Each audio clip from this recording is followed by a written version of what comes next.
Hello and welcome to another update video about Polkadot. Is still coming down here in this ABC correction, at least I'm counting it like that. However, it did everything it needs to do on this way down in this correction. It doesn't need to make another low. We talked about that before.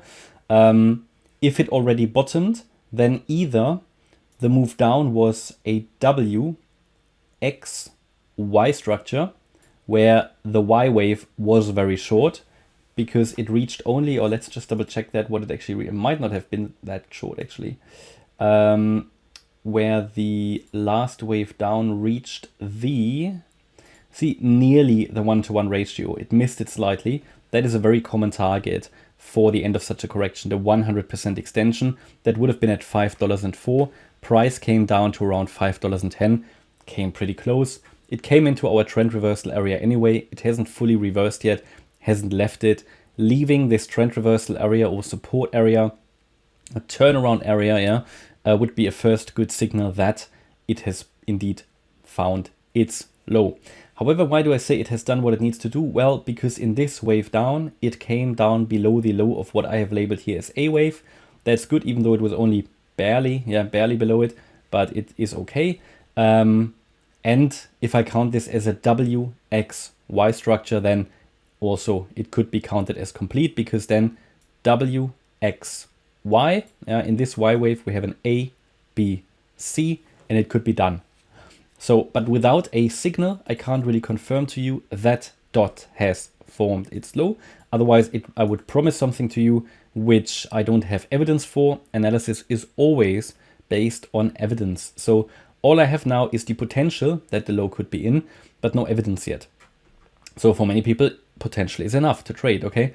But be aware that this move up here currently is only a 3-wave move. So I can easily count that as an ABC structure. I can say, right, we moved up in a corrective structure here, for example here, A wave, then we came down in a B wave, and this is now a C wave to the upside.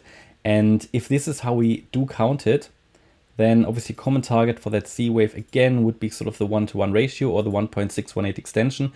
Now here, the 1-to-1 ratio is at 552. We have reached that now. The 1.618 extension is a little bit too high because it's above resistance, but the 1-to-1 ratio was reached. We reacted to it already. We also reacted to the actual resistance, which is the Fibonacci retracement zone relevant for such a wave 4. And at the moment, I'm counting it like that because we are below resistance and it is corrective.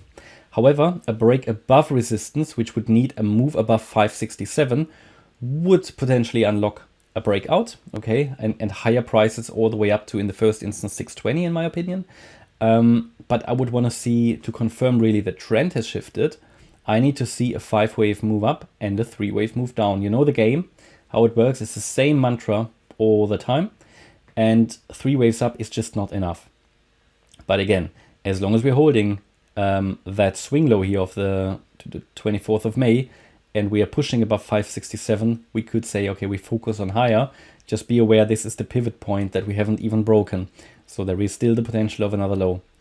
That's my update about DOT. I hope you liked the update. If you did, please hit the like button, leave a comment and subscribe. And if you really like the content, then please check out the channel membership. Thanks a lot for watching. Bye-bye.